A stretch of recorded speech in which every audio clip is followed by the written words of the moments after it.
Ay, magandang hapon po. Para sa pagpatuloy natin yung follow-up para kay Pulong Duterte na kaso. At ang pag-usapan natin ay specifically ano ang mangyayari dahil sa akusasyon ni Mr. Criston John Patria tungkol dito. Ang problema, dahil sa inamin ni Criston John Patria na ang naging dahilan ng pambubugbog sa kanya ni Pulong Duterte ay yung nag-supply siya, nagbugaw siya ng 6 na babae, ay naku, hindi siya ata hindi niya ata alam. Wala man lang nag-advise sa kanya na abogado. Ang kanyang ginawa po ay voluntary na pag-aamin na gumawa siya ng krimen na tinatawag na trafficking in women. Ano ngayon ang krimen na trafficking in women? Yan po ay paparusahan ng habang buhay na pagkakulong. Yan. Paano yan? Makukulong si Duterte sa pambubugbog mga 2 buwan, 1 buwan kasi 30 days lang maximum na kulong. Ikaw naman, makukulong na habang buhay. Yan ang problema dito. So Mr. Criston, ang problema nito ay nakabanggit ka na, nag-affidavit ka pa. So, with that, yan ang pinakamalaking problema mo. So, i-review natin yung pambubugbog ni Duterte. Ito po yun.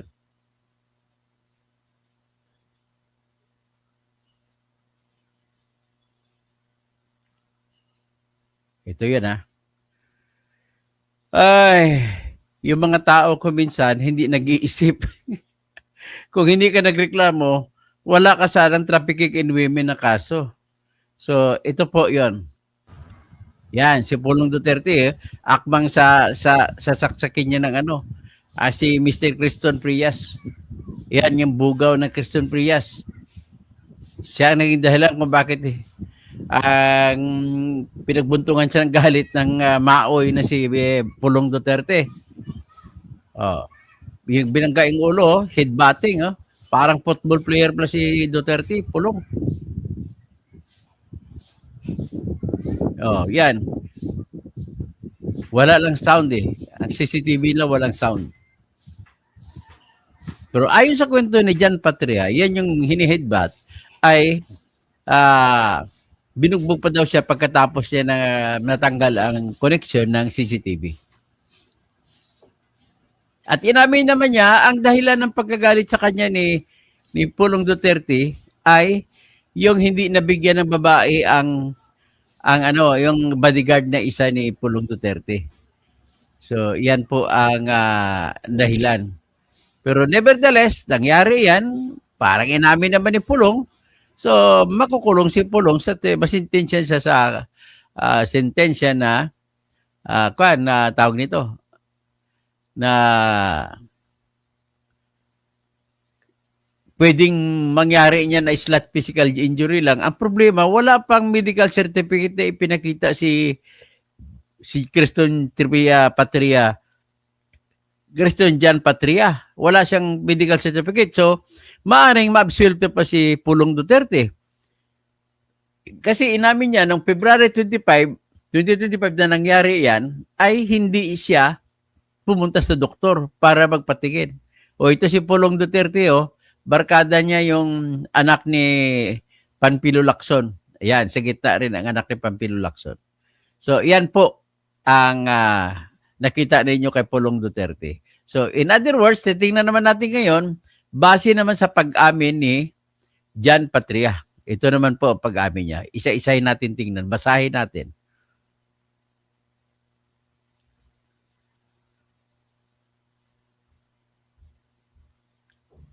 Yan ang pag-amin niya ha. Ito yung pinirmahan ni Criston John Patria. Basahin natin. Sabi niya, dito sa tanong na maaari mo bang sabihin kung sino at ano ang pangalan ng taong yon na bumugbog sa iyo? Sinabi niya si Paulo Pulong Zimmerman Duterte. Okay. Sunod, tinanong siya dito kung paano nangyari i-summarize ko na lang, basahin nyo na lang ito sa kanya sa X, ay i-search nyo na lang yung i-search nyo lang yung tawag dito. No, sa Facebook nyo titingnan, sa Facebook page ni Jesus Palsis. Ayun, nakikita niya, pinost niya. Okay? Facebook ba to? Hindi Facebook to. X din, X. So ngayon, mababasa nyo dyan, shortcut of way of saying na sinabi niya na ito basahin ko dito sa kabila kasi maliit ang letra hindi natin mabasa masyado. So ito lang, basahin ko lang habang kayo ay nakatingin dyan. Yan. So paano mo nakilala si Paulo Pulong Zimmerman Duterte? Sabi niya, mas lalo ko po siyang nakilala dahil kay Charlie Tan. Ito yung Charlie Tan, natandaan mo, ito yung binabanggit ni Acerto na isa ko no sa mga drug lord na business partner ko no ni Pulong, sabi ni Christian Jan Patria. At kapag tinatawagan ako ni Charlie Tan na magdala ng babae at nagkataon na nandun si Paulo Duterte. So, dinala niya ang 6 na babae sa bahay ni Charlie Tan na sabi niya, noong 2024, ang una namin pagkita ni Paulo Duterte. Nung tinawagan ako ni Charlie Tan at nagdala ako ng 6 na babae sa kanyang 80 bar. So, ang 80 bar ay pag-aari ni Charlie Tan. Doon sa Ecoland sa Davao City, na kung saan ang nagmamayari ito si Charlie Tan.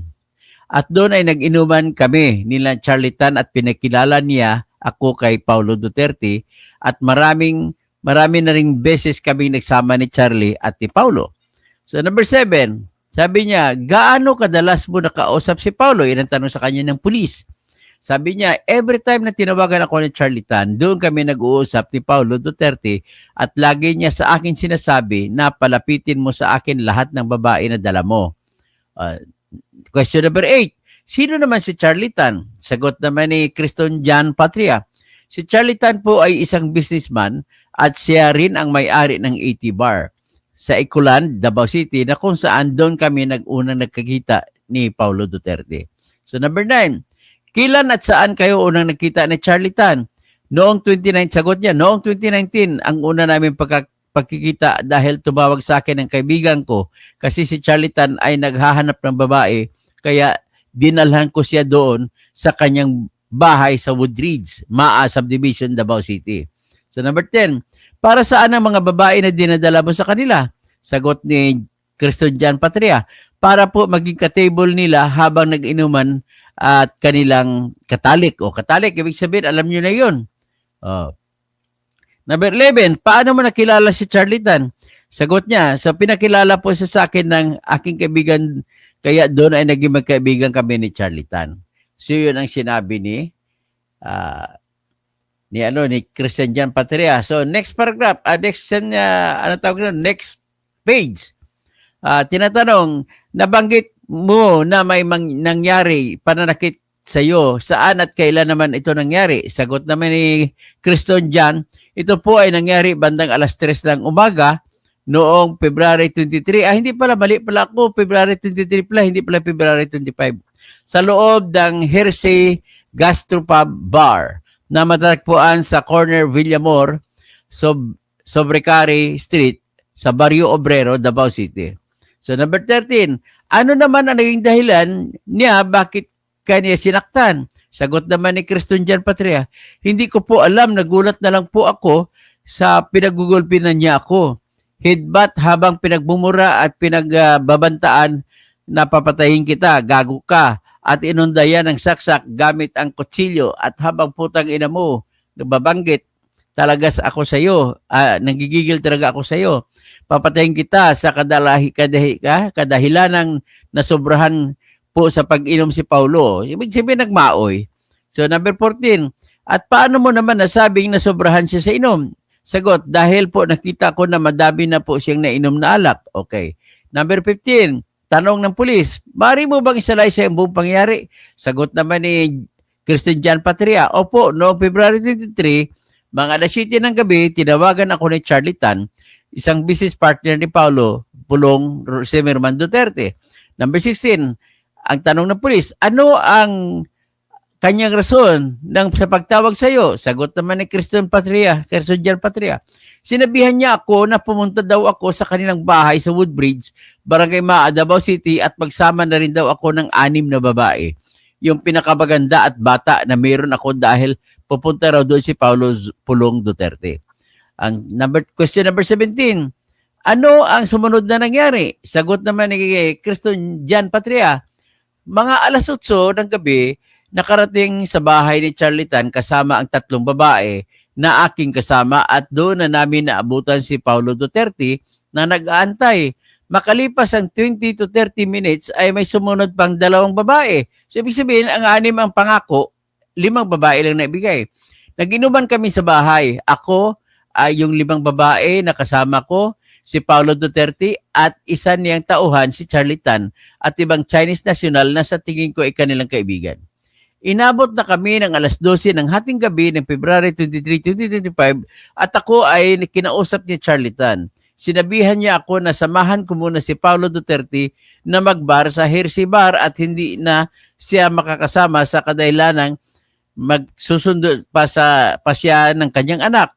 Mayat maya ay nilipitan na ako ni Paulo Duterte at sinabi na samahan ko muna daw siyang magbar sa May Obrero at binigyan niya ako ng 18,000 pesos bilang tip.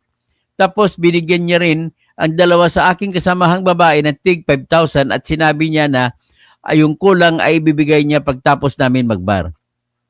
Tig 13,000 pesos ang bawat isa na binibigay niya sa mga babae na kasama ko. Matapos ang 20 to 30 minutes ay umalis na kami papuntang Hershey Bar. Inabot na kami ng alas 2 ng madaling araw na tinawagan niya ako at sinabing bigyan ko daw ang kanyang mga bodyguard at 3 babae at doon ay nabigyan ko ay ang 2 bodyguard at isang driver. So wala yung isang bodyguard. So nakalipas ang isang araw ay bumalik na sila sa bar at nagtanong si Paulo Duterte kung ilang bodyguard ang sumama kasama ng mga babae. Nalaman niya na may isang bodyguard yan na ang hindi nakasamang lumabas. Sa galit niya ay sinabi niya na buti pa yung driver nakaisa sa mga babae. Yung bodyguard niya mismo hindi nakakakuha ng babae. Matapos noon ay binayaran niya ang 3 babae, ngunit ang pang-4 na babae na hindi naman nailabas ay binigyan niya ng 1,000 lamang. Nagtanong ang babae kung bakit ganoon lamang ang binibigay sa kanya at doon nagalit si Paulo Duterte. Yung babae dapat hindi na nagtanong. Dahil sa galit, kalasingan ni Paulo Duterte ay ako ang nakita niyang pagbuhusan ng galit. Mula sa second floor ng bar na aming pinwestuhan ay minura-mura niya ako at tinutulak pababa ng hagdan. Sinubukan ko po umalis ng bar ngunit hinarangan ako ng mga bodyguard ni Paulo Duterte sa first floor. At sinabihan na isasarado ang pintuan. Inundayan niya ako ng saksak gamit ang kutsilyo sa aking yan.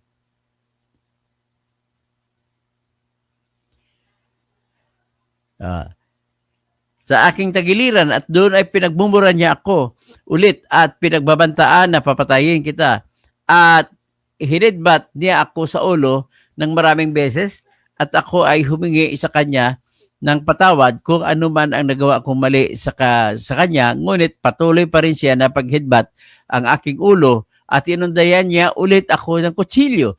At nang makita ng bodyguard niya na may CCTV ay agad pinapatay niya ang CCTV ng lugar at doon na ako na corner. Halos 2 oras niya akong sinaktan sa loob ng bar, suntok, sampal, tadyak ng aking inabot kay Paulo Duterte. Dahil sa galit niya sa akin, mga pasado 5 o'clock na ng umaga, nang inabutan na niya ako na, inabutan din pala siya ng pera, 1,000 kada suntok, kada sampal. Puta, magpasampal na lang ako kay Pulong Duterte, tag 1,000 palang bigay kada suntok, kada sampal. Matapos ang nangyari, umalis na siya ng bar at bumalik sa may Woodridge para doon makipag-sex sa isa kinuha niyang babae sa akin.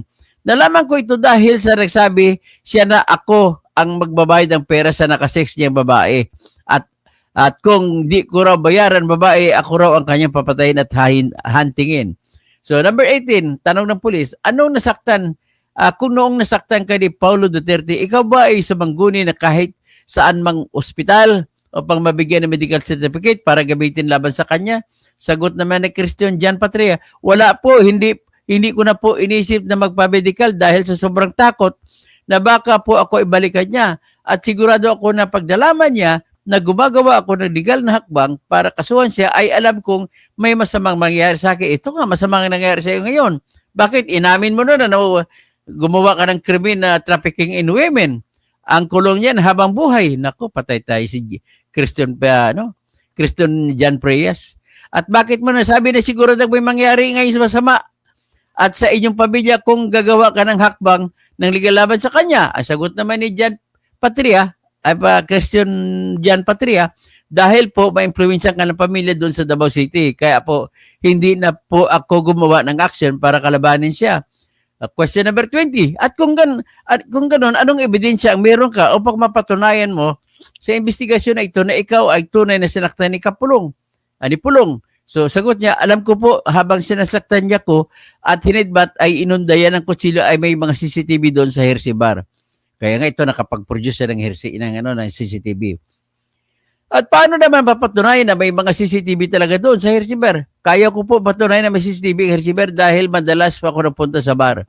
Number 22, bago po tayo magpatuloy na nais ko din ipaalam sa iyo na itong gagawin mong salaysay ay magiging public record at maaaring masyado. So yun ang yan. Yun ang pinaka-essence ng reklamo. So ngayon, ang judgment call ko po rito ay pwedeng pag mapatunayan niya, ang problema niya kasi wala siya. Total, may CCTV naman. Pag mapatunayan niya na binugbog siya ni Pulong Duterte, masintensyan si Pulong Duterte sa kaso na physical injury. Kaya lang, physical injury ay slight naman yun. Wala pa siyang record. So kung wala siyang record na ipakita na medical certificate, sasabihin na lang ng judge, total, wala kang record na pinakita, sisintensyan ko si Pulong Duterte ng kasalanan na slight physical injury. At ang kulong po sa slight physical injury ay maximum of 30 days na pagkakulong. Ngayon, meron pang batas na probation, pwedeng hindi magpakulong si Duterte, si Pulong, basta invoke niya mag-apply siya ng probation.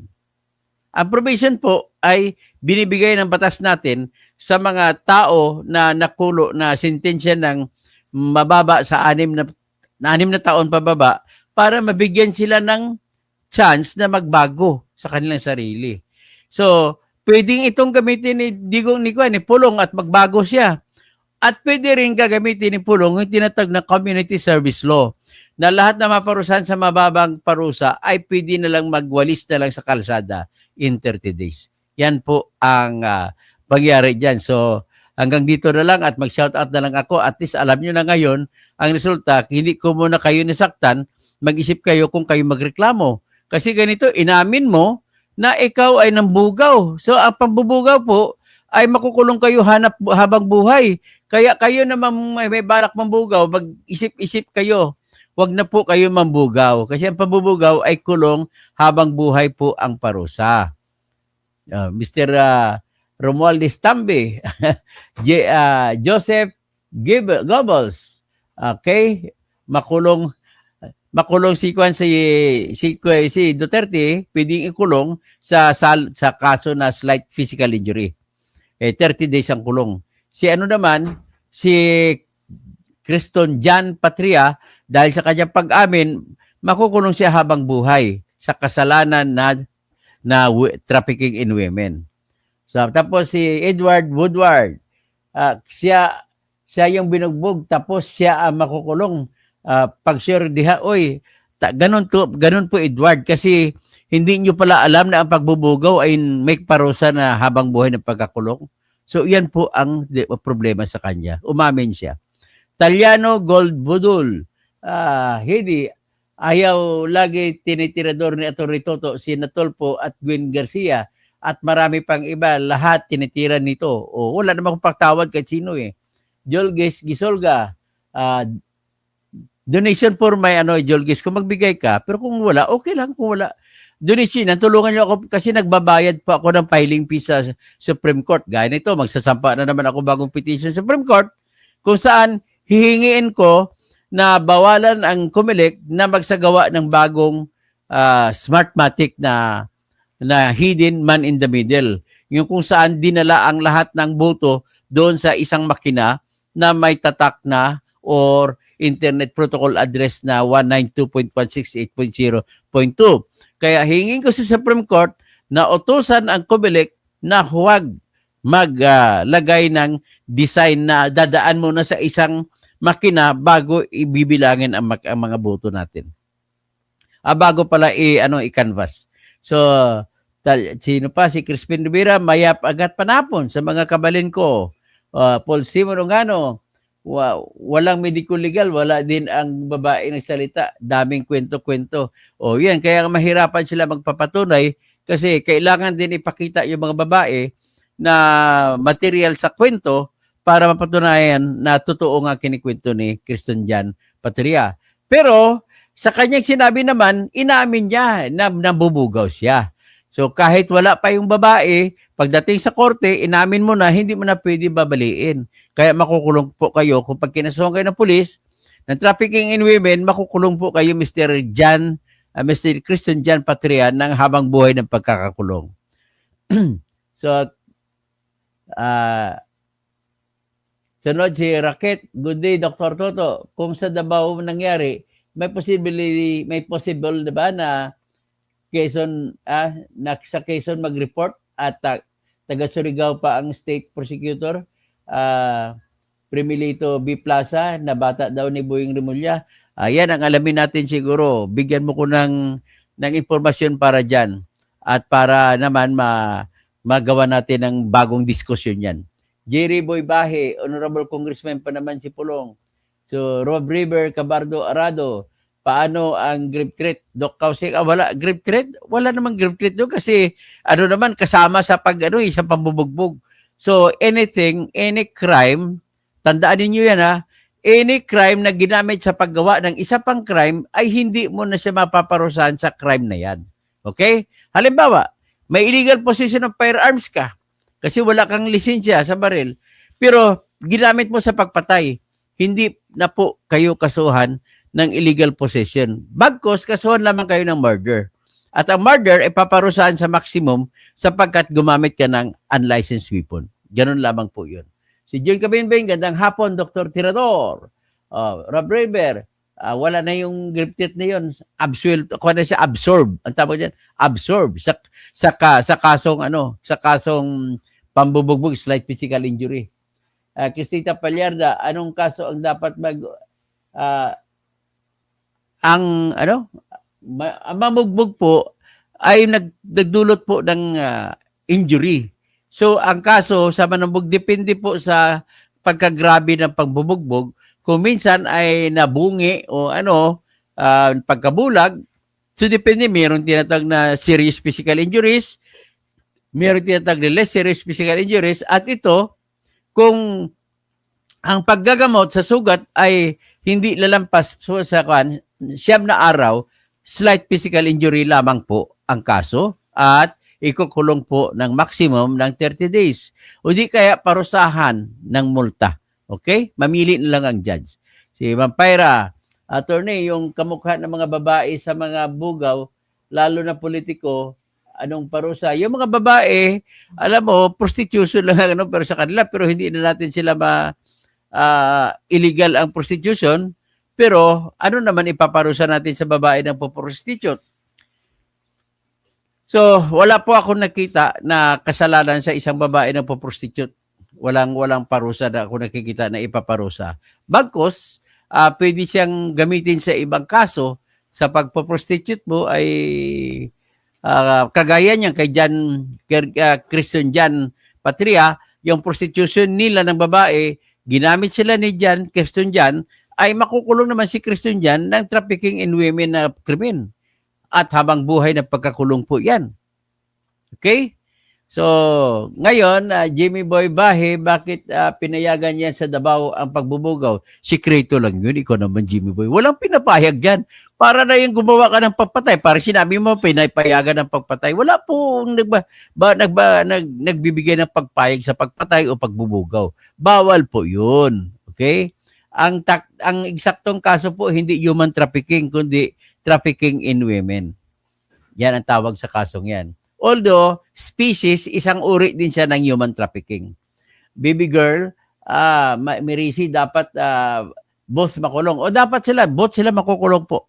So dapat kasuhan silang dalawa. Edward Woodward, Jimmy Boy Bridge, J.D. Adaben. Sir Attorney Kausing, pakiabot niyo po sa mga batang mahirap. Oh, sige, sa mga batang mahirap pala ito. Panawagan ko mga batang mahirap kayo sa kasunod ng vlog ko. Oy, mga batang Pasay na mga mahirap, ay kontakin niyo ako. Tatawagan ko ngayon isa sila. Gusto ko matipunan, maititipon sila at mabigyan ng kahit paanong ayuda. Yan ang totoong dapat ayudahan. Kasi tinanggalan na sila, winasak ng mayor ng Pasay na si Amy Calisto ang bahay na tinitirhan nila. Kaya palaboy-laboy sa kalsada. Pag maulan, basa sila, maliligo na lang sila. Kung magkasakit, sorry na lang. Kasi ang ospital ng Pasay ay walang kwenta. Ang hospital, Pasay General Hospital ay tinatawag na ngayon Patay General Hospital. So, Koy Grim, Oplan Horos, kasi si Pulong target nila at si Basti. Kaya baka sunod na araw, basta na naman. Anyway, sabi nito to, wala tayong magagawa kasi CCTV, talagang totoo naman CCTV, hindi naman sisinungaling. Maliban na lang kung klaro na AI na produce, di ba? Claudio Balmacena Siason, Lorita. Naging gago na pala itong si Toto Kausing, didiis pala itong kupal na ito. Ano ngayon ang problema mo kung didiis ako? Kung talagang didiis ako?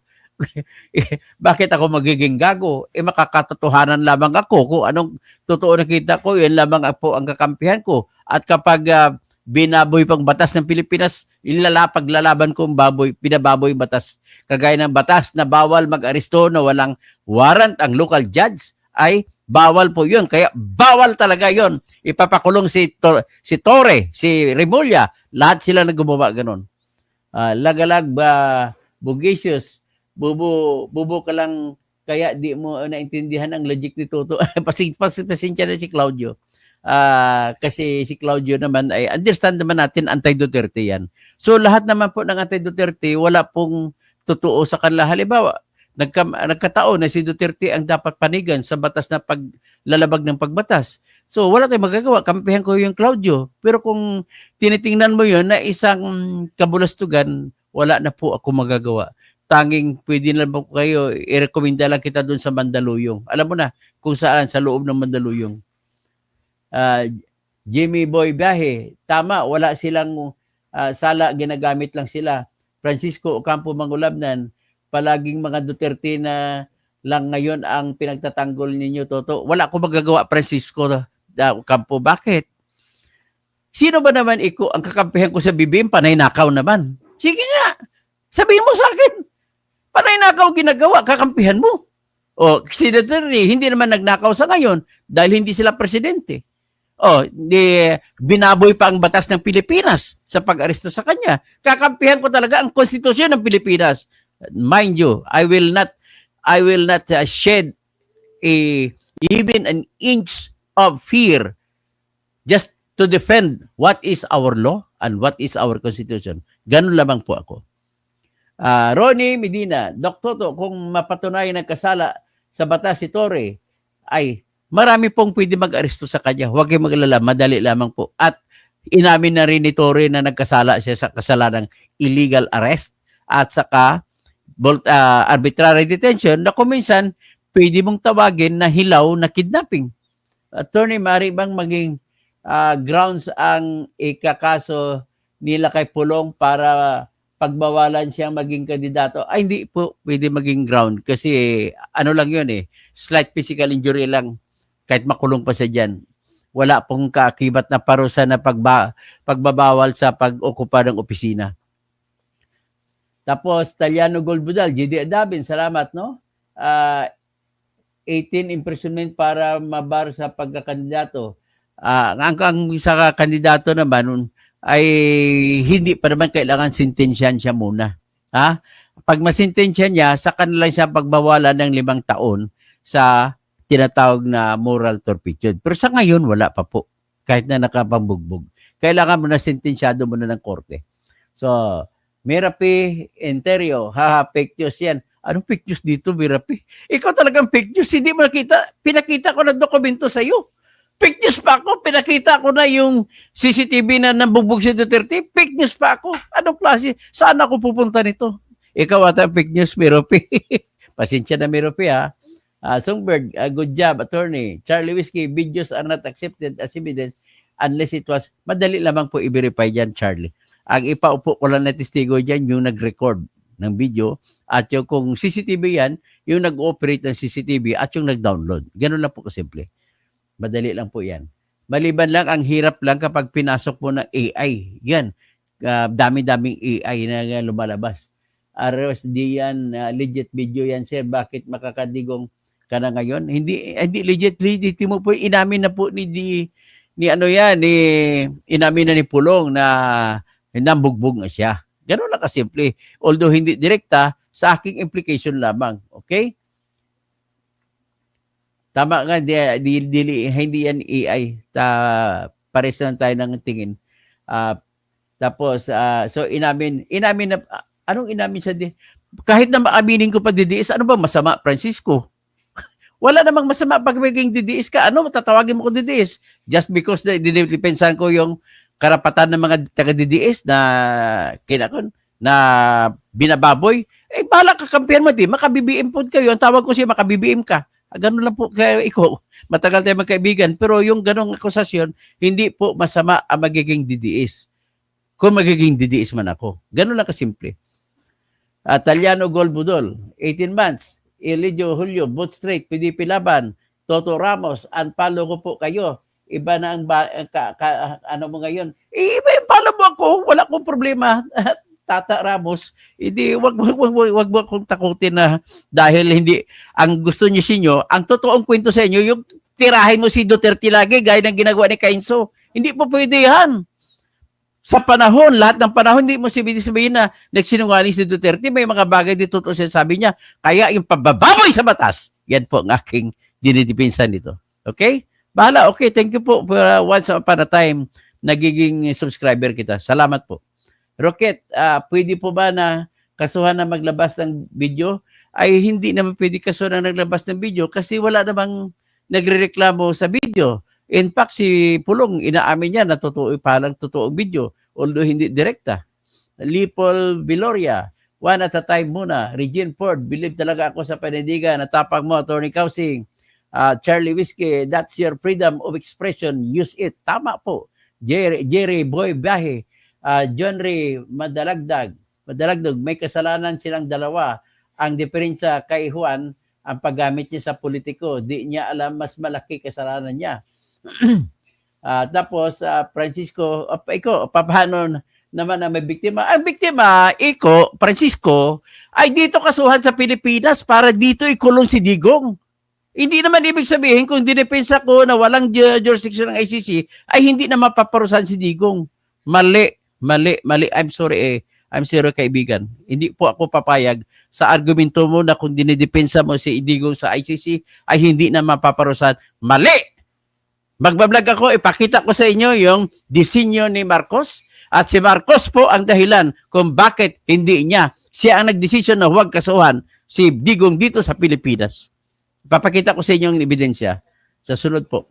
Koy Grim, kasi ang problema sa inyo, pasensya na ikaw, magkaibigan tayo, ang nakikita ko kasi sa inyo, ang kinikilala niyang katotoo, yung banata ng banata si Duterte, hindi po. Kamalian po, kagaguhan po yun. Pasensya na. Koy Grim, harapin ni Pulong yan for sure. Harapin naman, in fairness to the guy, very fair naman siya. Sinabi naman niya, harapin niya, sasagutin niya. Taliano Goldbudol, kay Lini, lang mabait siya, Tony Toto. The rest, tinitira niya. Hindi ko naman tinitira si Lini. MG Kernel, may authentication kaya yung video ngayon. Madali lang po i-authenticate yan, MG Kernel. Ganito lang proseso sa mga trial courts. Pag may video, tatawagin ko kung sino nag-record at ipatestigo ko sa kanya kung paano yung pinalabas at ipasusuri ko pa yung video kung may dugtong-dugtong para malaman natin kung AI o hindi. Okay? Ronnie Medina, sana naranasan din ng mga nagreklamong tigal arrest ni Digong, tawa ko na lang, baka sila magreklamo. Tapos Kim Babay Builan, si Atty. Kausing ay anti-Duterte yan, pero nasa tama lang siya. Tama po, nandun lang ako. Matagal ko nang tinitira si Duterte. Edtad, basta kasi manwa ko, kaalam gid, wala lang style halong to kay damo na naugot sa komentar sa imo. Sinibali, wala tayo way tamahimo kay amo nang matuod, dampigan naton ang kamatuoran. Okay? So Francisco, tuluyan na mag-alis ng maskara si Toto. Anong maskara? Francisco, very fair ka naman sana. Wala pa akong maskara. Ako po'y totoong tao, Francisco Ocampo Mangulabnan. Totoong tao po ako. That I can assure you. Wala pa akong nilokong tao, wala pa akong tinanggap na bayad sa mga kaso. Lahat ko na kaso pinanalo ko at may iba ring talo, pero hindi po ako tumanggap ng bayad sa kalaban. Okay? That's it, ha? Anyway, opinion mo lang yan. Ginagalang kong opinion mo, Francisco, tungkol sa akin. MG Kernel, may kaso ba yan, attorney, kapag nilabas ng walang pahintulot? May sila na po naglabas. Wala na tayong magagawa. Hindi na kailangan ng pahintulot. Total, sila rin naglabas sa internet. Sila rin nag-post sa internet. So, Imbilya, lumalabas ba ang tunay na kulay? O, edi, kung ilang opinion, pasensya kayo. Kung ilang opinion nyo, pasensya rin ako. Bakit? Ano bang masama kung didiis ako? Di ba? Masama ba yan? Tama lang lahat sinabi na ito. Makinig kayo at marami tayong mga matuto sa kanya. Joseph Ampilanan, tama ka, attorney. Lipol Viloria, pareho lang silang bad bananas. Tama, bad bananas sila pareho. Philly Aguilion, tama po kayo. Francisco, ginamit lang ninyo ang bunyog. No, hindi ako ginamit ang bunyog para kumandidato. Pinakakandidato lang ako. Hindi ko naman kailangan ng ng bunyog. Totoo lang. Hindi ko kailangan yan. Tumutulong lang ako sa kanila. Kinakampanya ko pa nga sila eh. Bakit natanggap ang kandidatura ko, Francisco Ocampo Mangulabnan? I think about it deeply. Magkaibigan pa ay tinuturing pa rin kitang kaibigan. Edtan, Baulin, Tigid, pati si Inso, kontra mo, no? Style kontra ni Percy. Jimmy Boy Bahe. Ang problema kasi, sa totoo lang, aminin ko na sa inyo, ayaw ko po yung lagi naman tinitira, Duterte. Bakit hindi ka titira sa BBM? Maraming kasalanan si BBM. Francisco Ocampo Mangulabnan. Ang dami bilyon-bilyon ang ninakaw. Bakit? Pipikit na lang ba ako? Kung kayo pumipikit, ang nakikita nyo lang si Duterte. Sa totoo lang, mas magaling pa si Duterte kaysa kay Marcos. Si Marcos, bilyon-bilyon ang ninanakaw. Yan, prangkahan tayo ngayon sa nakikita ko sa ngayon. Tinitira ko si Duterte, pero in fairness, ano lang ninakaw, parmali lang, hindi naman napunta sa kanya lahat. Pero ito, bilyon-bilyon na confidential fund. Kinakain, inaayuda ni Romualdez. Hindi niyo ba nakita yan? Unfair naman kayo. Marami kaya, natataka lang ako, marami mga kakamping na kumakampi kay BBM. Bakit? Anong dahilan? Kung ako tanongin nyo, mas maganda pa, walain mo ng Marcos. Mas okay pa, matitiis ko pa yun dyan ng Duterte. That's my opinion. Huwag kayo mga galit sa akin. Opinion ko lang yan. Maaring ibang opinion nyo. Respetuhin ko pa opinion ninyo. Opinion ko lang po yan. Don Tarangas, victim blaming na si Toto. Hindi po ako nagbe-blame ng victim. Basta sinasabi ko lang katotohanan. Lahat po, nakipapansin ko na, hindi nyo tinitira si BBM. Bakit? Bigyan nyo ko ng katwiran. Ang dami-daming kasalanan ni BBM ngayon. Hindi nyo tinitira. Okay, Don Tarangas, Mary Jane Andrade. Basta matalino ka, manood ka.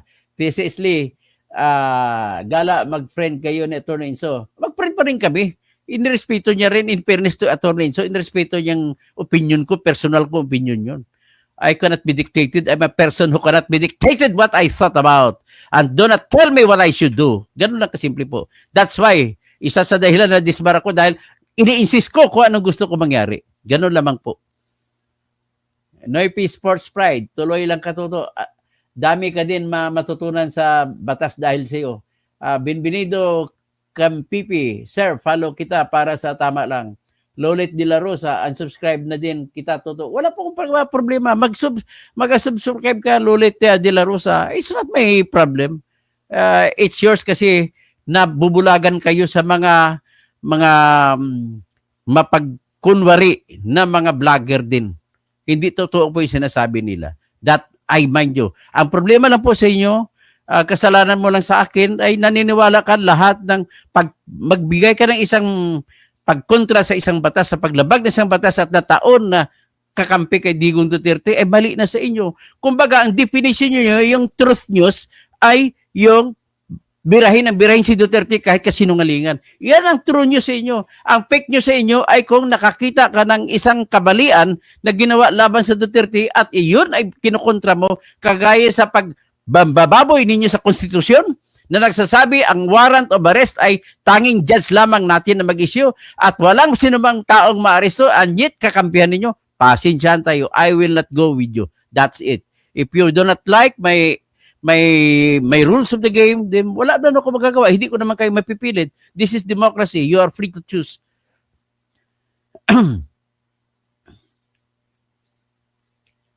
Paano ako maging antithetical? Francisco, that's your opinion. I subscribe to that. But it is my, that disbarment is not is sufficient to stop me from talking. It is my freedom of expression and to express what I learned. Ganun lang kasimple lang po yan. At Doctor of Jurisprudence po ako. Hello, attorney. Ngayon ko lang napanood mo ibang vlog mo, kaya ikaw, Duterte, mag-subscribe ako sa inyo pa. Oh, yun. Basta magbantay kayo. Minsan titirahin ko sa Duterte. Baka mag-subscribe din kayo. Kasi wala po akong kinakampihan dito kahit sino. Ferdinand Pailon, bakit naman nasabi na AI, hintayin mo muna tutukasin ang investigasyon. Hindi, nasigurado ko naman kasi ako po may angking galing din ako. Pag tumingin sa isang video, malalaman ko rin kung may patong o wala. Ang nagpapatong dyan yung AI. Napansin nyo ba yung minsan nilagay ang AI na binugbog ni Zelensky si Trump? AI yung nagawa. Pero totoo yun, walang nangyari na gano'n. Delia watching from Kuwait, Sir Idol, Andrea Gueco watching from Japan, Jimmy Boy Bahe, di ba AGK victim ang nagsampa sa ICC? Hindi po AGK victim ang nagsampa po si Trillanes po, at saka si Attorney Jude Sabio, saka si Matubato, at saka si Arturo Las Cañas po. At tapos si Nepi Sports Pride, yun ang maganda, na intindihan mo talaga kasi yung explanation kasi walang Duterte or Marcos ang batas lang talaga. Salamat po. Batas lang tayo kumampi, huwag sa tao. Ang problema po kasi sa inyo, lalo na hindi ko na magitin ang pangalan kung sino, ay kumakampi kayo sa tao. Huwag po kayo sa tao kumampi. Kasi once upon a time, pag tumakbo, pag may ginawang kasalanan yun, hindi mo na kaya silang tirahin dahil kakampi mo. O guys, sila, hindi nila kayang tanggapin na nilabag ang batas, ang karapatan, nilabag ang batas at nilabag din ang karapatan ni Digong Duterte. Hindi na matatanggap yan.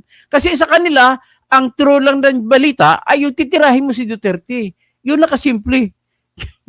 Ay nako. Magbago natin ang isip kaya hindi na improve ang bansa natin. Isa lang nakatingin, loyalista ka kay BBM, loyalista ka kay Leni, loyalista ka kay Duterte, loyalista ka kay Gloria, loyalista ka kay Lito Lapid, kung sino-sinong loyalista. Kapag natira ang inyong idol, aba, pati kay Tolpo, madaming loyalista sa ngayon kay Tolpo. Kahit matira, aba, wala tayong magagawa niyang puro loyalista. Padami-dami na lang kung ano ang kapalaran ng ating bansa, ay depende na lang kung sino mas marami na botante, kung kaninong loyalista. Yan ang po ang mangyayari sa atin. So, Charlie Whiskey, meron tayong international obligation. Walang choice ang Philippine Government Treaty is above our Constitution and laws. Maraming international obligation po, pero mas manaig pa rin po ang Constitution, Charlie. Ganun yan. Sa panahon na magbanggaan ang international law at saka yung Constitution natin ang mananaig. Yan po ang susundin natin. Pero dito lang sa ating Pilipinas, yan mananaig. Paglabas ng bansa natin, wala na. No? Okay? I'm talking about international. Mamaya na ako mag-usap, malahaba ng panahon. Noel Calipa, sige, kuog tanaw sa imong mga vlog sa kadugayan na kuog tanaw nimo, mura naman kaog Bato. Si Bato, kamukha ko na si Bato, pero hindi po ako si Bato. Kakahiya naman kay Bato. Mas gwapo siya sa akin. Silma Ladya, mabuhay ka to dito to. Jorem, good afternoon, Sir Doc, and you're watching from Ilocos Norte. Perny Pinto, Bunyog, ingat. Dina Kabangon, correct. Charlie Biscay, na-invoke ang treaty dyan, our laws doesn't apply. No, mali po, Charlie. Hindi po mag-apply ang treaty ng ICC sa atin sapagkat hindi na tayo kasapi ng ICC. Ganun lamang po yun. Nang madisbar at madiscourage Toto, nagwala na. Hindi po ako nagwala, Francisco. Ikaw lang man nagsabi nagwala ako. Pero hindi, ako wala, hindi po ako nagwala. Pasensya na po, magkaibigan tayo, pero hanggang dyan na lang. But I will respect that as your opinion. But I will always say that I did not do that. Okay? At ang opinion ko, hindi po ako naging ganun. Kung mapataas man ang busis ko, rest assured, yan lamang po ay just to point an argument. Pero wala pong ibig sabihin niya, hindi po ako nagagalit. Leo Cabrera, Maojod, Joboy Francisco, tama ka Tony, bilib ako sa'yo, wala kang kinakampihan. Ako didiis doon lang tayo sa tama. Solma Lajlawan, mabuhay ka Tony, watching from Siasi, Sulu. O sa Siasi, may mga kliyente ako dyan. Gwapo-gwapo 77, hindi nila tinitira si Bibim dahil pareho silang bangag. Huwag naman, hindi sila bangag. Si Francisco Mangulamnan ay mabait na tao po yan at nagtatrabaho sa New Zealand. Ay hindi po sila bangag. The way I know him, he is an honorable man. Ami Calnya, thank you, Atty. Toto Cosing, for inclining to Duterte even not full. Joel Digia, tanong ko ulit sa iyo, bakit ang inutang nung panahon ni Duterte ay ma'am, kukunti lang po ang inutang ni Duterte. Fake news po yan. 7 trillion pero mas malaki ang inutang ni BBM sa ngayon. Magtatatlong taon pa lang siya. Ang utang na iniwan, ang utang ng Pilipinas nung umalis si Duterte ay 12.3 trillion. Sa ngayon, 16.63 trillion. Ang dinagdag ni Marcos po ay ilan? So, 16.63 minus 12.3. Sa tatlong taon lang, 4.3 trillion ang inutang ni Bongbong Marcos. Hanggang February lang yan, ng 2025. Antonio Rafael, bravo, katoto, parehas kang bumanat, malamang ang kontra sa iyo ay mababa. Huwag naman. Julia Tagabilla, nadala lang yan ng damdamin, bugso ng damdamin sa galit kay Duterte. Pasensya nyo na po. Siyempre kasi, ang katotohanan naman, dami naman namatay. Inintindi na lamang natin yan. John Dubs, Tony Ladang, Ginto, na ninakaw ng mga Marcos. Ayan, hindi nila nakita yung pag nakanakaw ni Marcos. Pabor pa rin. Titirahin lang si Duterte sa 1 billion na ninakaw. Tapos si Marcos, billion, Tony Ladang, Ginto. Wala yan sa kanila. Kakampihan lang si Bongbong Marcos. Amikal niya, Tony Toto, pag nagsenador ka, ikaw number 1 ko. Salamat po. Sa sunod, baka hindi na ako ma-disqualify. Di nakabangon. Malakas ang karisma ng Duterte bilang diyan po ako nagtataka bakit napakalakas ng karisma nila. Joseph Ampilanon, attorney, takot kay BBM, takot sila kay BBM, baka kasuhan sila. Ay, hindi naman siguro.